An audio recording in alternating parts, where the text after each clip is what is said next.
Hey guys, it's Timmy, and this is Wrestling Unlimited, as we are here on the 28th of July, 2021, to talk about everything that went down tonight on AEW Dynamite, Fight for the Fallen. I thought this was a very entertaining show. I mean, I enjoyed just about everything on this show. I don't know. Because I say that a lot. I enjoyed just about everything. And it's not often, I guess you could say,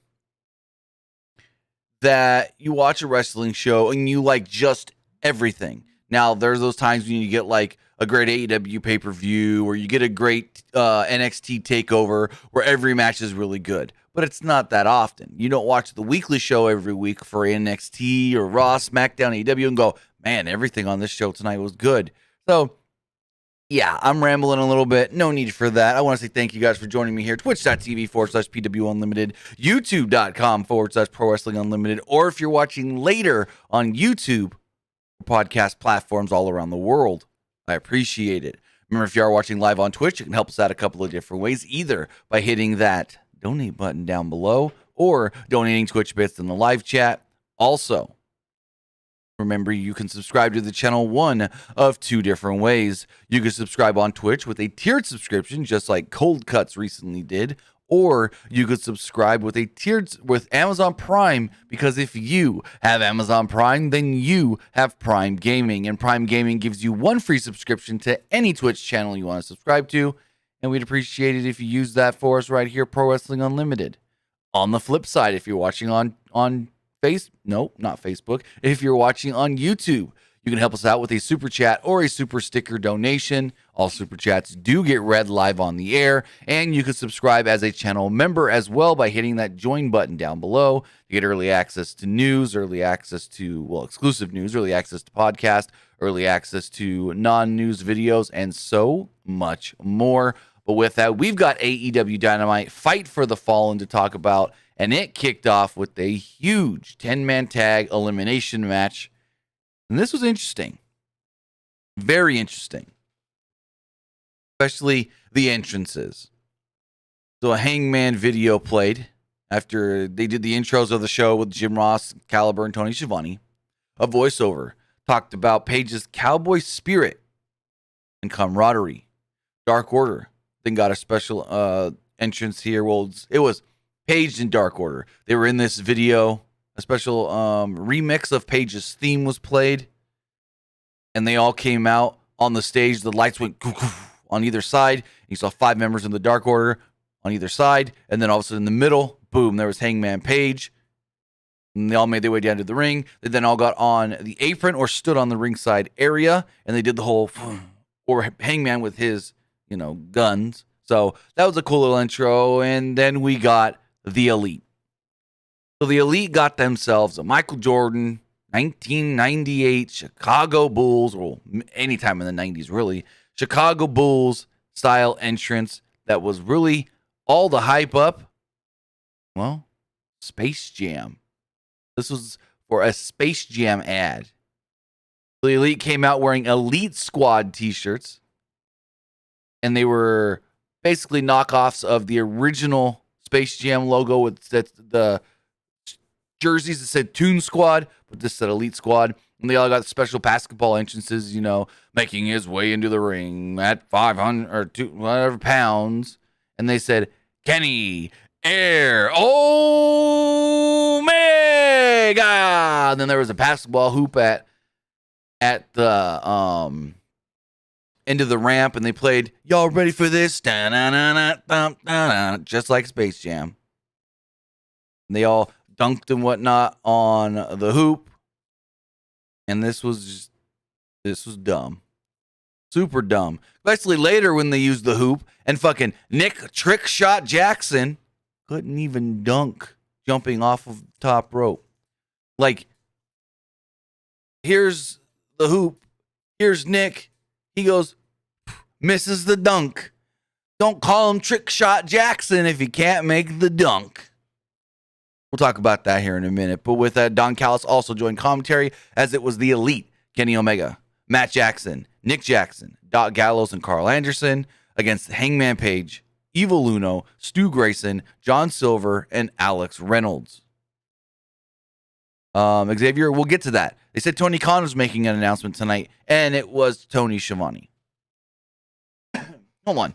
I want to look at something really quick before we talk about this, because now that has me thinking about something. Nope, it always said Tony Khan. I thought maybe the announcement said Tony will have an announcement. Anyways, this match was really good, but I guess the plan is still not Hangman and Omega at the next pay-per-view. I guess they're pushing it back again. Because it was, if Paige and his team win, he earns a shot at the world title. Dark Order, they earn a shot at the tag titles. Paige and Omega faced off, but Omega immediately tagged out to Carl Anderson. After a fall-away slam from Paige, Omega attacked him from behind, leading to a free-for-all. The Dark Order hit simultaneous suplexes. Reynolds and Nick fought up top before Reynolds superplexed Nick onto the other competitors below. This was John Silver's first match since his shoulder injury. Reynolds tagged in, but was overpowered by Anderson, leading to the Elite hitting repeat clotheslines. Reynolds avoided the last one from Gallows, leading to the Dark Order doing the same thing. The combination from Reynolds and Silver led to a German suplex bridge for a 2. Anderson then rolled up Reynolds with a handful of tights to get the first elimination of the match. Dark Order then surrounded Anderson in the ring, leading to Uno and Grayson hitting the fatality to eliminate Carl Anderson. Silver then bealed at Matt around the ring repeatedly. Went to commercial break, and once we came back, it was Grayson facing off against Gallows and hitting a Pele kick. Dark Order hit combination offense and a 450 splash on Gallows for a 2. We then got a parade of big moves here, concluding with Grayson hitting a springboard Sky Twister press on the floor. It looked like he banged his head on the floor pretty hard here, but he kept on keeping on. As Joe Dirt would say, you got to keep on keeping on. Gallows sent him into the crowd where Grayson climbed a balcony and hit a diving axe handle on Gallows. They were both counted out, and so that's how those two got eliminated. It was an Omega and the Bucks against Paige, Uno, and Silver. Uno hit a Hurricane Rana and a flatliner on Omega for a 2. He climbed and went for a senton bomb, but Omega got his knees up and crushed him with the V-trigger, one-winged angel, and eliminated Uno. Silver then speared Matt and laid in right hands. Matt responded by gouging the eyes of John Silver. He hit a running knee bulldog combination and tried to goat Paige to get involved. A spinning heel kick from Matt led to another commercial break, this time with no picture-in-picture. They said that during the break, the Young Bucks powerbombed Paige on the apron. Once back, Silver was in the middle of an insane run of offense, just all over the place. He avoided an F5. No, he hit an inverted F5 on Matt, which was more like an F10, though, the way he did it. Got a 2 off of it. Silver was then overwhelmed by Omega and Nick, and this concluded with a German suplex, a stiff-looking one. Brandon Cutler then brought the basketball hoop to the side of the ring, and the Young Bucks tried to do the Meltzer driver with the basketball hoop, and it didn't work because they do the Meltzer driver. So Matt's on the floor, and he's got Silver. He does the tombstone. Nick is supposed to, I guess, do a front flip into a dunk, and then the ball was supposed to go down and also hit Silver, but the dunk missed. So then Omega goes, give me the ball, and he does the dunk. After Nick's like, Matt's kind of mad here that it didn't work because he's holding Silver, and finally he just throws him away and is just like, yeah, fuck that. Anyways. Omega then, where was I? The BTE, they then hit a BTE trigger, and that eliminates John Silver. So it's 3-on-1. Paige versus Omega and the Young Bucks, and they tried to get him to do the buckshot. He's on the apron, they're in the ring, and basically they wanted him to try to buckshot, and they would do a triple super kick, but he wasn't that dumb. Finally, they let him get in the ring, and Omega tagged in and gave Paige one hell of a fight.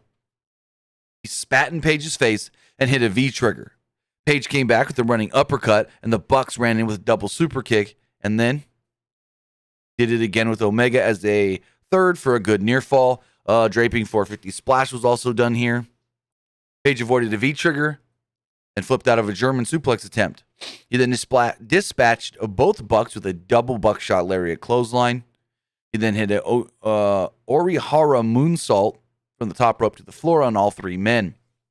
Omega then hit big chops back in the ring, but Paige came back with a stack powerbomb. The Bucks then broke up the pin. Matt inadvertently pushed Paige into a perfect buckshot lariat position. He fought off one, but then Paige was able to hit a double buckshot on the Bucks, pinning Matt for the elimination. Omega tried to use the belt, but the referee stopped him. Paige avoided a second shot, and he hit a dead eye for a great near fall. Omega avoided a buckshot lariat and smashed Paige with the belt for an awesome near fall.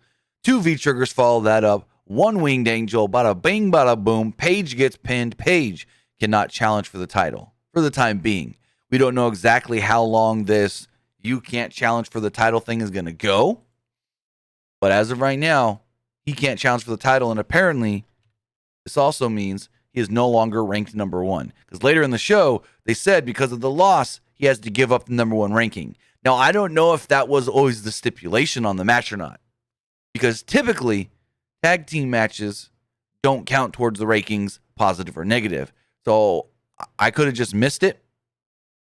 But I guess they said if you don't win, not only can you not challenge, but you also have to forfeit being number 1 contender. Like number 1 ranked. So Pac was about to be interviewed, but with the Lucha Bros not there. He was all by himself. He said someone canceled their car. Andrade and Chavo would walk up, and Chavo said he set up a limo for them. Andrade recommended Pac get better transportation for his associates, or they'll work for someone else real soon. And we're setting up Pac versus Andrade at some point. We then got, the Ricky Starks FTW Championship celebration. This is all right. I mean, this was everything we would expect. Guys introduced the proceedings, and they did a Mardi Gras New Orleans style celebration. They had a band. Starks was given flowers at one point, and he was also brought down by Hook. Starks said that he made history when he won the FTW title and got rid of some garbage in Brian Cage. He said he's been the anchor of the group while Cage was focused on being friendly on social media. When Starks broke his neck, Cage didn't check on him. He said Cage is selfish and inconsiderate and has no charisma. Then out would come Brian Cage. He attacked the band member. He basically smashed one of the big bass drums over one of the guy's heads, which they shouldn't do that. That guy could have gotten real bad neck problems from that. Because the faces on the drums are very tight. Trust me. I played drums growing up. Those are very, very tight. Like, it's not that easy to do what Cage did, just smash it over the guy's head. You got to do it hard. Like, when you see people and like kick the bass drum out of a drum set, they're kicking fucking hard. Because you can't just kick it lightly and your foot go through or anything. So, I didn't like that spot at all. Being a former drummer, knowing how tough that material is and how hard you've got to punch or kick or whatever to put your whatever through it. Yeah, no. So he then jumps in the ring, tries to go after Starks. Starks throws the flowers at him. Starks runs away. Cage wants to fight. So we're eventually going to get Brian Cage versus Ricky Starks at some point coming up here soon as a rematch. We then got an interesting video. It was Hiroshi Tanahashi saying that he's never been the IWGP United States Heavyweight Champion, but he wants to be, and he wants to challenge whoever wins tonight. So everyone on social media, including myself, go, AEW got Tanahashi. AEW got Tanahashi. No, they didn't. Because as we learn later, the match is going to happen in New Japan, which means most likely the match is going to happen in Japan. Because the way he said it, he was like, oh yeah, I'm going to come and I'm going to challenge the champion. But then we learn later, the winner's going to go to New. They never said the winner's going to Japan. They just said the winner's going to New Japan Pro Wrestling. We don't know if that's going to take place in LA at the dojo for Strong. We don't know if it's going to take place on the upcoming AEW or NJPW. What's that? Resurgence, I think is what it's called. Their big pay-per-view like show for Strong, the Strong roster. We don't know if it's going to take place there. We don't know if it's going to take place in an upcoming show in Japan. So interesting. Tanahashi's going to challenge for the U.S. title, but they didn't say where. They didn't say if it's on an episode of Strong. They didn't say if it's on on that Resurgence show, and they didn't say if it's going to take place in Japan or not. They just said the winner, whoever's the champion coming out of the night, has to go to New Japan to challenge for the title or to defend the title.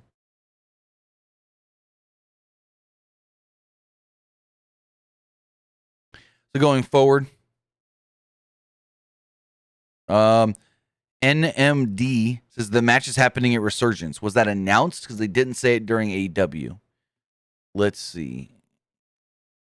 W of America. Okay. New Japan announced it 14 minutes ago. The Ace, Hiroshi Tanahashi, just challenged Lance Hoyt for the IWGP United States Heavyweight Championship at New Japan Resurgence. Okay, cool. So it's going to take place at Resurgence. Good to know. Also, the interesting thing about Resurgence is they keep saying on pay-per-view or Fight TV. Is this show not going to be on New Japan World? Because I haven't seen it listed on New Japan World either. Because it's August 14th, NJPW World. I'm going to look really fast. Resurgence. There's the logo. Oh, there's a thing here for it. But when you click it, it doesn't. It just takes you to buy the tickets for it. Let's see. Schedule. Where's the schedule? I know the schedule's here somewhere. So Tanahashi's coming to America. But also trying to find out. Yeah, I don't see it say anything about Resurgence on New Japan World, which is interesting. Live schedule. Here we go. August 14th. Okay, it is. It is. Cool. Awesome. Okay. It's just so far out that they weren't advertising it on the front page. That's the thing. So going forward with a tag team match, FTR with Tully Blanchard against Santana and Ortiz with Conan. Ortiz and Wheeler started off the match. They performed a chain wrestling sequence before an up kick on a leapfrog sent Wheeler to the floor. Harwood and Santana tagged in and exchanged hard strikes. Santana hit the Three Amigos, with Ortiz assisting on the third. Santana and Ortiz then hit an assisted powerbomb on Wheeler. Harwood came back with a spine buster, leading to a break. Once back, Santana ran wild on FTR, sending Wheeler to the floor and hitting a release back suplex on Harwood. He capitalized on Harwood by sending him into the corner, and then he took out Wheeler with a great dive. Harwood avoided a diving stomp, and Ortiz blind tagged in and rolled Harwood up for a 2. Ortiz used his momentum from the kick out to hit Wheeler with a dive. At some point here, Wheeler started bleeding. I don't know from what. Ortiz at one point hit a powerbomb followed by a frog splash from Santana. Santana laid in hard chops in the corner. Then he shrugged off a lariat and hit a German suplex. A parade of big moves concluded with Santana hitting a powerbomb on Harwood for a 2. Ortiz tagged in, but was immediately cradled for a 2. Harwood then went after Ortiz with a right hand and set it for a suplex, but Ortiz stopped it. Harwood used misdirection and hit a DDT on Ortiz. He then tried to turn it into a cradle, but neither man's shoulders were down. Harwood took out Santana with a baseball slide and hit a sheer drop brainbuster on Ortiz to pick up the clear win, just the clear victory. After the match, doctors and referees were checking on Wheeler, who was bleeding. Don't know again exactly where that came from or if they had to change anything according to the finish. Good match, though. I really, really enjoyed the match, and they kept Santana Ortiz lost, but they got more offense than FTR in the match, so I guess you could say that's trying to keep them looking good.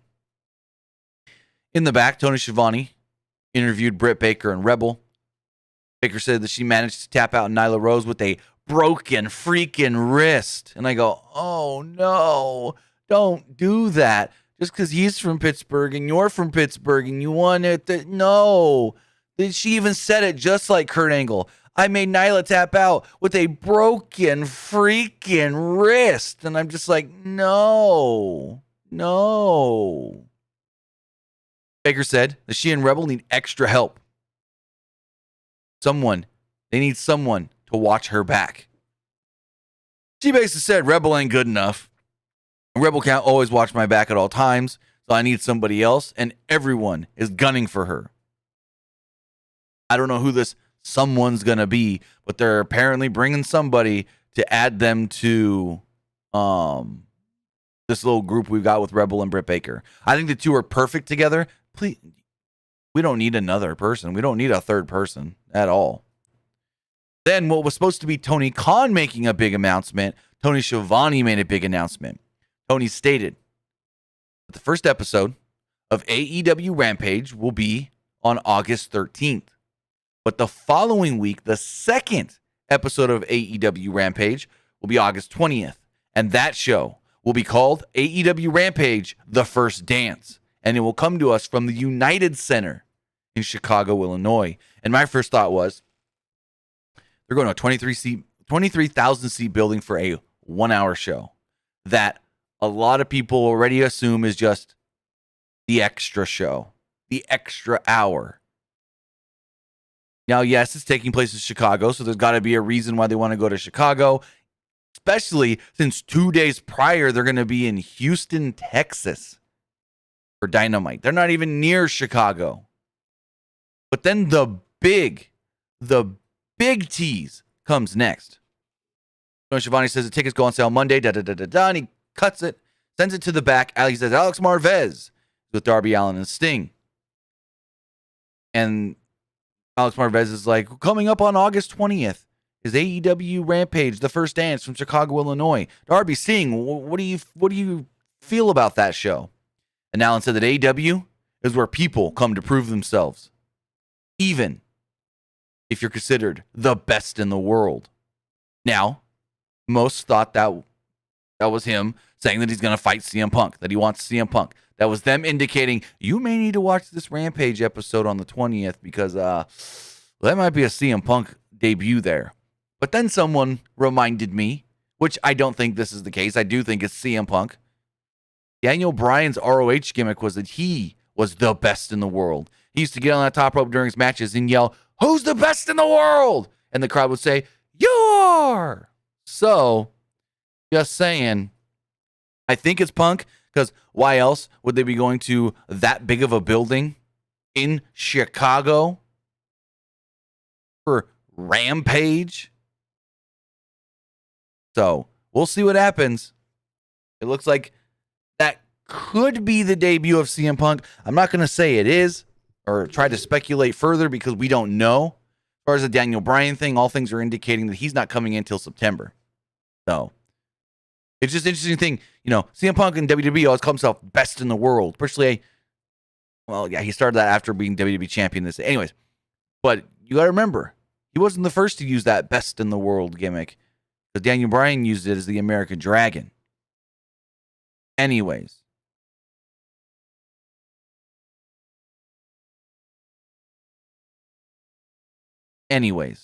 We had the IWGP United States Heavyweight Championship match. Lance Archer defending against Hikuleo. Lance Archer had Jake Roberts. Hikuleo had his daddy, King Haku. And they really played up the fact that Hikuleo, we always talk about how Lance Archer is big, but this Hikuleo is even bigger. So, going forward, and Alex Cavallo says, wouldn't that be fifth Jericho match? No. If they keep going in order, then the fifth Jericho match should be taking place. Hold on. AEW schedule. The fifth Jericho match should actually be taking place in Pittsburgh, August 11th. They keep the trend up of Dynamite. Well, no. The fifth match is MJF. MJF is supposed to be the fifth labor. Because it was, you have to go through 4 people to get me, I think is what it was. I could be wrong on that. But regardless, if they keep going Dynamite, then even at that, if you had to do a fifth labor on Dynamite before MJF, that would be the Houston show, Dynamite. Regardless. Hikuleo challenging Lance Archer. The match is all right. It wasn't bad. I enjoyed it for the most part. Immediately, Archer booted Hikuleo into the corner and hit repeated clotheslines. He went for the 10 punches in the corner, but Hikuleo powered out and hit a powerbomb for a 2. Archer came back with some forearms, then Hikuleo hit a powerbomb. They fought on the floor into a commercial break. They said during the break, Haku got involved, and fucking Jim Ross goes, well, the referee didn't see it, so it wasn't a disqualification. But I don't know what the referee would have done if he did see this happen. Well, yeah, because referees aren't allowed to call for a DQ. So, yeah, that was just the best line of JR going, yeah, we've got some stupid ass rules here when it comes to disqualifications. So we don't like to do them. They're crutches, as far as Tony Khan says. So, yeah, I don't know what a referee would do if he was put in a position of, do I call the DQ or not? Do I call the DQ or not? And I thought that was funny, JR saying, I don't know what the referee would do if he did see something like this take place. You know what he would do, JR? He would just look at it and go, oh, well. That's what they do in AEW. Even if the referee sees outside interference, they just say, oh, well. Once back from the break, Hikuleo was firmly in control. Archer blindsided Hikuleo and hit a big boot followed by some strong strikes and a ripcord clothesline. Archer then walked the top rope and hit a moonsault. He followed this up with the big superplex for a 2. Archer then hit the blackout right in the middle of the ring, pinned Hikuleo, and picked up the victory. So with that, it will be Lance Archer versus Hiroshi Tanahashi for the championship, the IWGP United States Heavyweight title at Resurgence coming up on August 14th. Cody was being interviewed in what they call the go position. Now, I get it. They don't want to say gorilla position because that's a WWE thing, even though I know plenty of other wrestling companies that also call it the gorilla position. Anyways, it just sounds weird when they say the go position. Anyways, Cody's being interviewed and they're like, oh, you're going to take on Malachi Black next week. And Cody's like, yeah, things have gone. All of a sudden Black appears and wipes out Cody. Cody falls down, knocks over Jerry Lynn. Tony Khan then jumps up and goes, get out of here. We don't need any of this. You could barely hear him because his mic wasn't on. And they start fighting. And Malachi Black takes out Cody, brings him out onto the ramp. And the crowd loves Malachi Black. And they booed Cody. Next week, Cody might get booed for the first time in AEW when they come out for this match.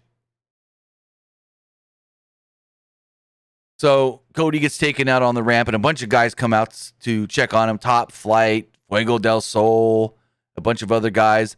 And then Black kills Fuego with a fucking kick. Fuego sells it like he's dead. And not many that I know of can sell a shot like Fuego. Fuego can sell shots like he's dead like almost nobody else. And my first thought was, Tony Khan, why the fuck have you not signed Fuego del Sol? If you're going to bring him on the road every week, and why not sign the guy to the company? I get it. You have tiers of, well, these guys are in this level and they're not signed. And then you got these guys at this level that are signed. Why isn't Fuego signed? Fuego was there every week during the pandemic. Now you got him on the road traveling to cities. Just sign the fucker. Just sign Fuego. That guy has done more than enough for this company to deserve to be signed. There's no reason to not sign this guy. You've signed so many other guys where it's like, why'd you sign them? Well, why is he signed to a full-time deal? But then you can't sign Fuego. What the hell? Hashtag justice for Fuego. Hashtag sign Fuego. Get it going, guys. Go on Twitter, at Tony Khan, hashtag, just type in at Tony Khan, hashtag Sign Fuego. Just do it. Just go to Twitter, compose a tweet. This is at Tony Khan, space, hashtag Sign Fuego. Got a video from Miro. Talked about Lee Johnson being his challenger next week for the TNT Championship. He said the TNT Championship used to be about a bunch of, what's it called? Be about a bunch of open challenges and whatnot, but the challenges dried out. The challenges are no longer here. So he went to Lee Johnson and said, "You've done well. I'll give you a shot." And then Miro would proceed to say, and I quote, "Two things in my life motivate me: a vengeful God and a double-jointed wife." Love it. Love Miro. Next up, we had tag team action, 6-man tag team action to boot. It was Christian Cage and Jurassic Express's Jungle Boy and Luchasaurus against with Marco Stunt against the Hardy Family Office, Mark Quinn, Isaiah Cassidy, and Angelico with Matt Hardy. Christian and Angelico started off the match, as Excalibur pointed out. Christian's place in the rankings at number 3. He stated, now that Hangman Page has to vacate the number 1 ranked spot, maybe Christian can work his way up from number 3 to number 1 and challenge Kenny Omega for the belt. Is that going to be the fucking match at All Out? Christian Cage challenging Kenny Omega for the All Elite Wrestling World Championship? Ooh. It'd be a good match, but give a part-timer the fucking title shot? And I get what you're going to say. He's not a part-timer. He's there every week. Yeah, whatever. Anyways, Christian tagged in Jungle Boy and he hit a double hip toss. Then Jungle Boy hit an arm drag and a drop kick. Jungle Boy went to the floor and got a cheap shot in on Hardy. Christian Stunt then chased Hardy away, and Marco Stunt almost lost his shoe. Quinn had control on Jungle Boy, but the latter escaped and tagged in Luchasaurus, and Luchasaurus ran wild.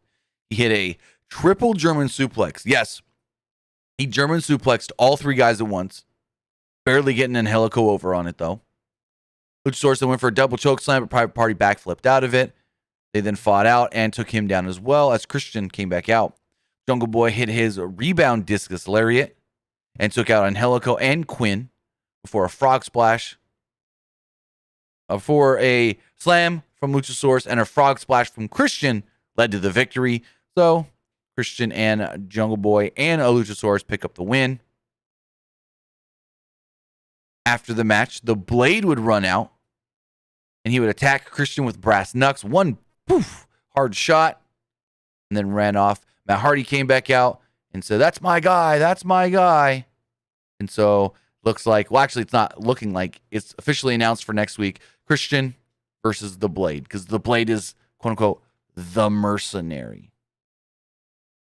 Uh-oh. Camera cut off for a second. Give me 1 second, guys. We're back. Okay. I don't know what happened there. I think I'm accidentally clicked something. My bad.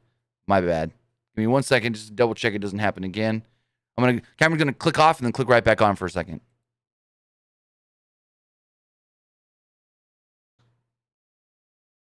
All right, I think I fixed it. It shouldn't happen again. Shouldn't happen again. So we got a video from Nick Gage. He's the Deathmatch King. He said Jericho is gonna have to look in the mirror and know that Nick Gage did all of this to him tonight. It's MDK all day. So next up, we had Julia Hart against Thunder Rosa. I don't know why they didn't let Julia Hart talk here, but Varsity Blondes cut a promo and they were just like, there's no better athlete in AEW than Julia Hart. And then they're like, yeah, Julia Hart is great. She's going to show you exactly what she can do. Julia, Julia, Julia. Whatever. I don't know why they didn't let her talk. Thunder Rosa then cut a promo. And this is actually a good one because she's like, you know, everyone says, Thunder Rosa, why are you here? Why is Thunder Rosa ranked when she doesn't even go here? Why is Thunder Rosa always in AEW and she doesn't belong and this and that? She goes, well, I am now part of the AEW roster. And this just shows more and more that I can do whatever the heck I want. And the match itself was all right. Performed some chain wrestling early. Hart isolated Rosa in the corner, and then Rosa came back and did the same thing. Hart rolled out of the way of a corner drop kick and did a cartwheel clothesline. Rosa came back and picked Hart's ankle after Hart tried to pander to the crowd. They're like, her inexperience is showing where you don't wave to the crowd and stuff in the middle of a match, especially against somebody like Thunder Rosa. And Thunder Rosa put her in a knee bar, but she got to the ropes, broke the hold. Rosa then hit a corner drop kick and followed this up with the Fire Thunder driver that almost was botched. She had her up for it, but then when she went to like wrap her around to grab the head, like she slid down a little bit by accident, and then she hit the Fire Thunder driver. Almost didn't get it, but Thunder Rosa does pick up the victory. Match was very quick. We got Nick in the Twitch chat dropping some biddies. Really do appreciate that, my guy. We got a little slight lineup for next week. Cody Rhodes against Malachi Black. That's supposed to be good versus evil, even though everybody loves the evil. TNT Championship will be on the line when Miro defends against Lee Johnson. In a NWA Women's Championship Eliminator match, the Bunny will take on Layla Hirsch. So I assume the winner gets a NWA Women's World Championship match against, who's the champion? Camille now? Correct me if I'm wrong. It's Camille, right? Let me double check that. NWA champion. No, I want the Women's World Champion. NWA Women's Champion. The Women's Champion currently is, yes, Camille. That's what I thought. So maybe the winner gets to fight Camille for the title on Emma Power. Or they do the match on AEW. I don't know. Also, we do know for next week, Christian Cage will take on the Blade. Then, we go to the back for some Jon Moxley. Jon Moxley backstage, and he was pissed. Jon Moxley is upset that he's not been able to go and wrestle in Japan. What? The second I lose the title, Hiroshi Tanahashi is willing to come and challenge for the belt? Yeah, Tanahashi, you've been avoiding me, dodging me for months. He said, maybe Tanahashi's really the only smart one here. He said, but the forbidden door's open. I am the forbidden door. He said, I sent my boy a stack of contracts to send to Japan, and we're going to see who comes out of that forbidden door on the other side. So Moxley wants to face somebody from New Japan. So I guess somebody's coming to AEW. Who? I don't know. Plenty of people you can do. Fuck it. Give me Jon Moxley and Tama Tonga. That's somebody that's in the States that can have a good match with Moxley and be a rather big name coming in. So next up, we had Chris Jericho versus Nick Gage in what they called a no rules match. Not a no disqualification match, a no rules match. Also, MJF was on commentary.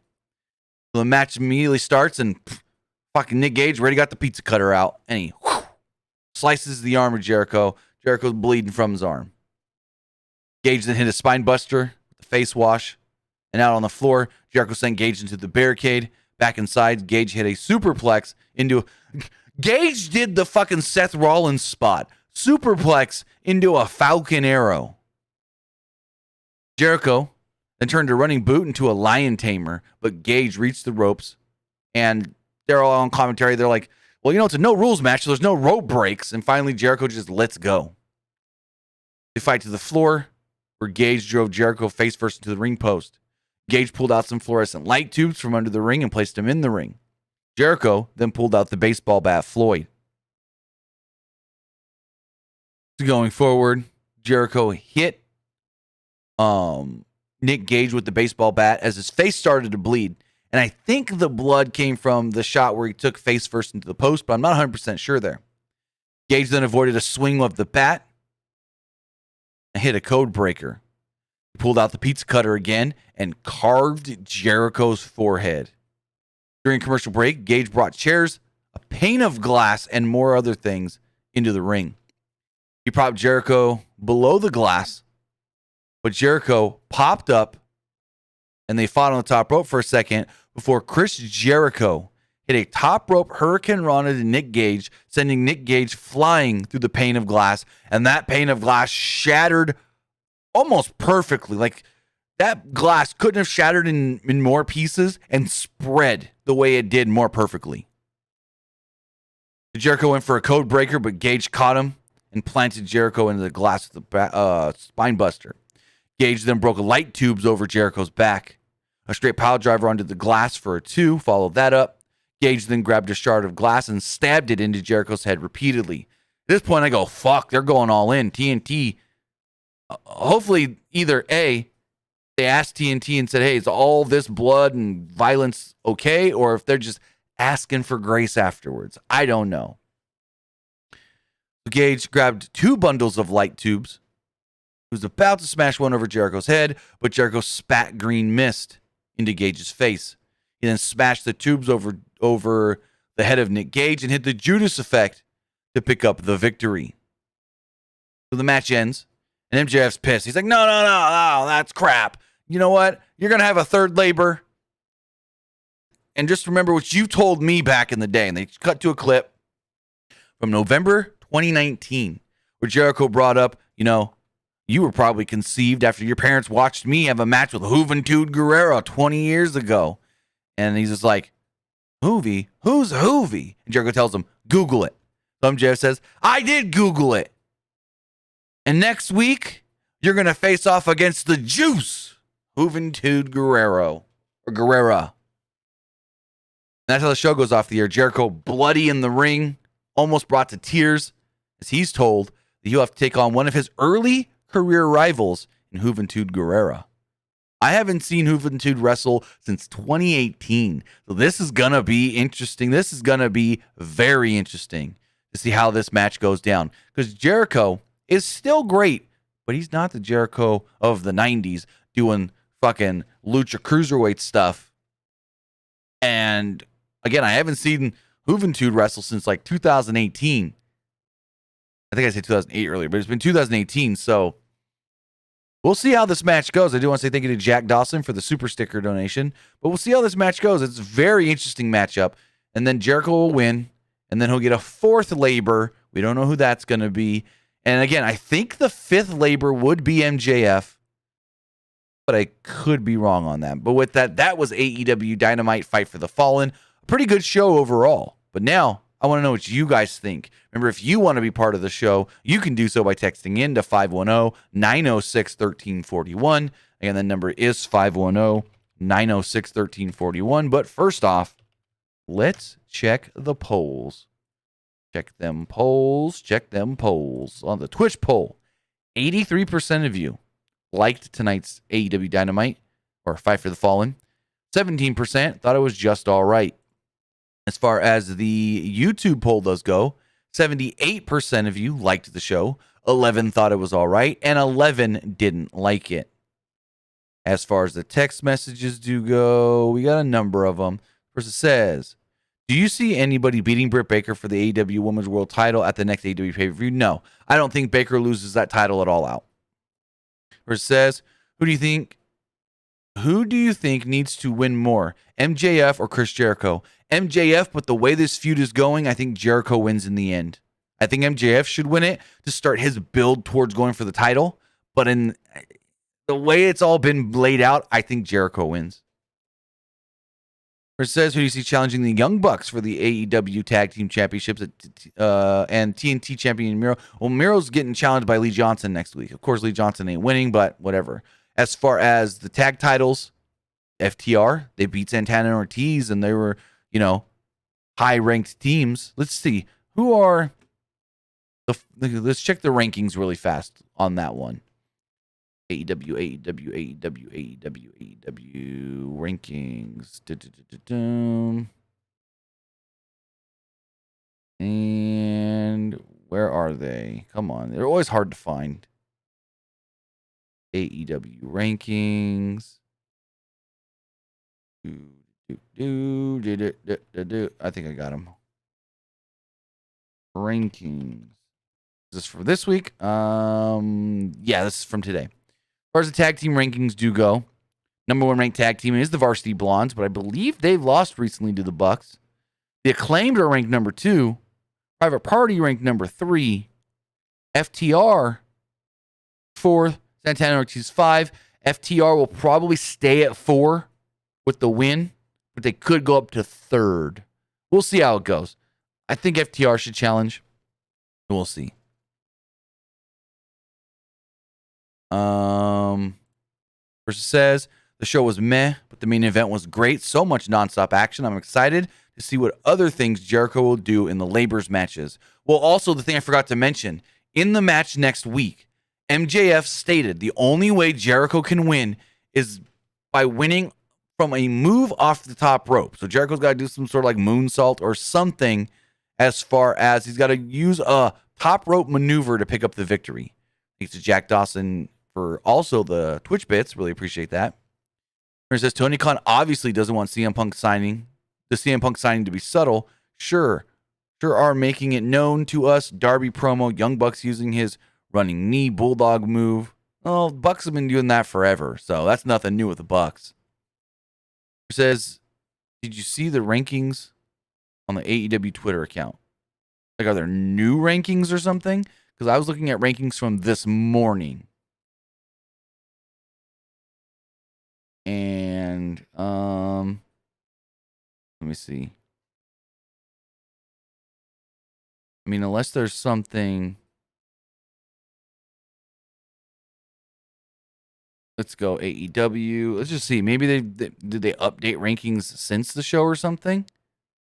Because the rankings that I was just looking at were from this morning, but we can check. All Elite Wrestling. Yeah, there's no new rankings for after the show. Person says, you don't know how badly lots of people want Fuego in AEW. I wish Tony Khan stopped acting like Vince and give the fans what they want. I mean, I do know. Person says, I would love to see CM Punk versus Darby Allin in Chicago. Well, they would have to set that match up prior. I don't know if they want to announce him coming in before he does or make it a big surprise at the show, even though everyone's going to expect it. CM Punk versus Kenny Omega, AEW title. I mean, sure, eventually. And do you think MJF is world champ by the end of the year? No. I can see him winning the world title next year, but not by the end of 2021. No. I can see it happening in 2022, 2021. We still need that slow build of MJF. But with that, guys, I want to say thank you for joining me here. Twitch.tv/PW Unlimited, YouTube.com/Pro Wrestling Unlimited, or if you're watching or if you're listening on podcast services all around the world. Remember, we will be live again on Friday for Friday Night SmackDown. So with that, guys, have a great rest of your night, great rest of your week, and I'll see you next time. Have a good one, guys.